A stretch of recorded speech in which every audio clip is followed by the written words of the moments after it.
Bismillahirrahmanirrahim. Assalamualaikum warahmatullahi wabarakatuh.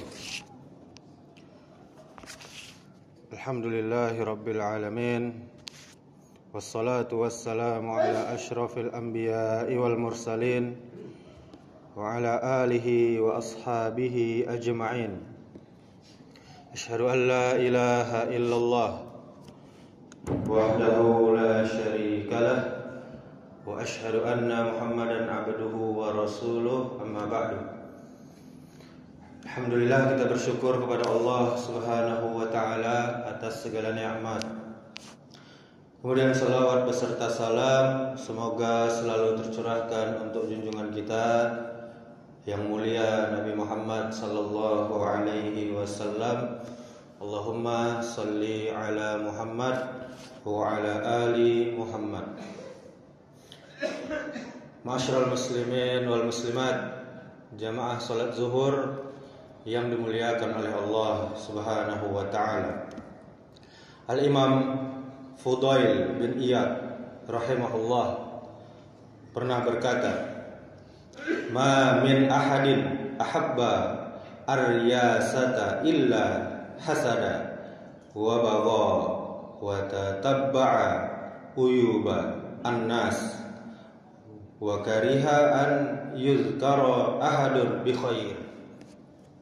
Tidaklah seseorang itu mencintai riyasah, yakni kehormatan, kedudukan, kepemimpinan, ketokohan, atau ketenaran atau popularitas, melainkan dia akan berbuat hasad, iri dengki, berbuat aniaya, zalim, sibuk mencari-cari aib orang lain, dan dia benci.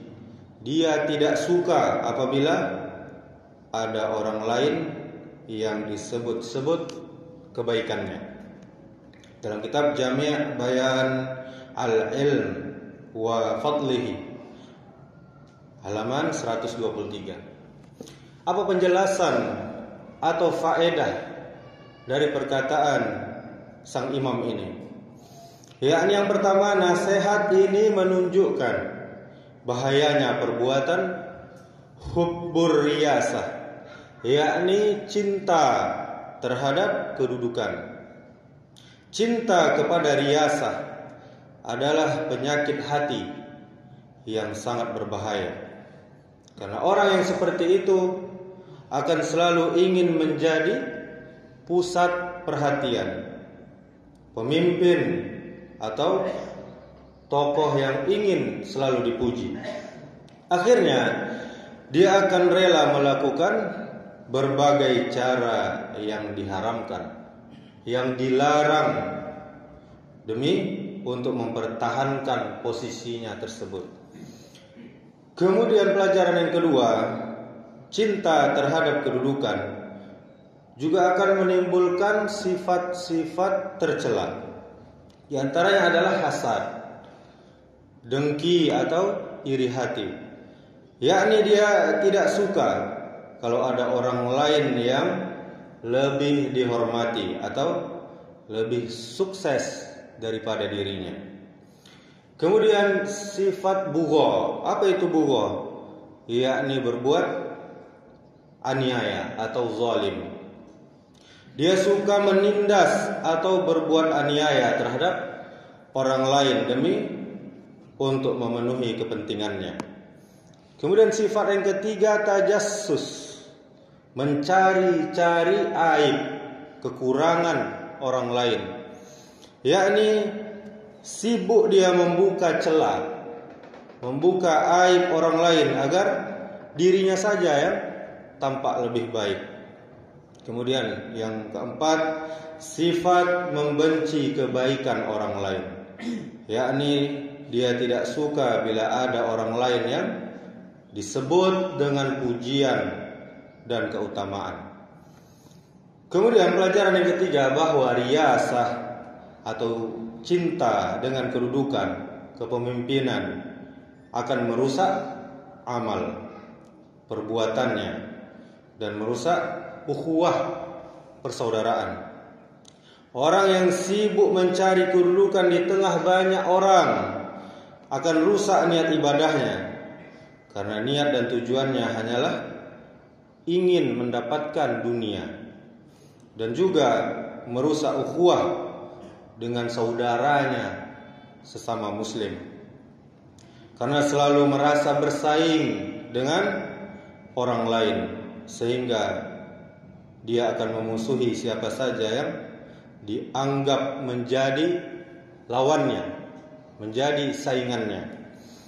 Dan sebenarnya masih banyak kerusakan dan keburukan orang-orang yang menginginkan dunia dan kekuasaan. Tetapi penjelasan tersebut semoga sudah cukup mewakilinya. Kemudian keadaan orang seperti yang kita sebutkan tadi cukuplah digambarkan sebagaimana dalam hadis Rasulullah sallallahu alaihi wasallam berikut. Ma zibani ja'iani ursila fi ghanamin bi afsadalaha min hirsi al-mar'i ala al-mali wasyarafi li dini.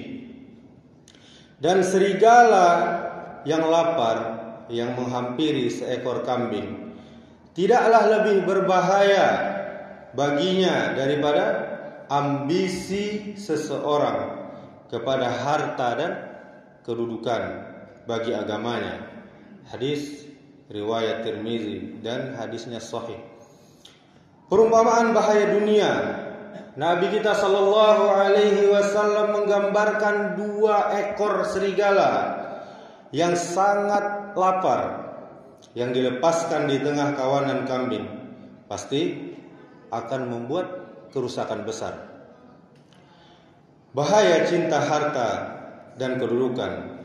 Cinta berlebihan terhadap harta dan kehormatan atau jabatan lebih merusak agama seseorang dibanding 2 serigala yang lapar tadi terhadap sekawanan kambing. Kemudian kerusakan agama berasal dari keserakahan. Orang yang tamak terhadap dunia akan kehilangan keikhlasan dan menjadikan agamanya alat untuk mencari keuntungan dunia semata. Kemudian peringatan agar kita zuhud. Seorang mukmin yang mengaku beriman seharusnya tidak menjadikan harta dan kedudukan sebagai tujuan utama, tetapi hanya sebagai sarana kaum muslimin, kaum muslimat untuk mendekatkan diri kepada Allah Subhanahu wa taala. Kemudian keselamatan agama tergantung dari pengendalian nafsu dunia. Kita menahan diri kita dari ambisi duniawi, menjaga kemurnian iman kita dan amal kita. Inti dan kesimpulannya adalah nasihat tersebut mengajarkan agar kita berhati-hati dari cinta kedudukan, cinta popularitas, karena perbuatan seperti ini akan membuka pintu kehancuran, kebinasaan bagi hati kita, yakni munculnya sifat-sifat tercela seperti dengki, zalim, dan kebencian terhadap kebaikan orang lain. Kemudian sepantasnya bagi seorang mukmin yang sejati seharusnya ikhlas mencari ridha Allah Subhanahu wa taala saja, bukan mencari posisi atau ketokohan di tengah masyarakat. Semoga Allah Subhanahu wa taala memberikan hidayah dan taufiknya kepada kita semua, agar kita selalu istiqamah di atas keikhlasan dalam beramal soleh. Subhanakallahumma wa bihamdika asyhadu an la ilaha illa anta astaghfiruka wa atubu ilaik. Wassalamualaikum warahmatullahi wabarakatuh.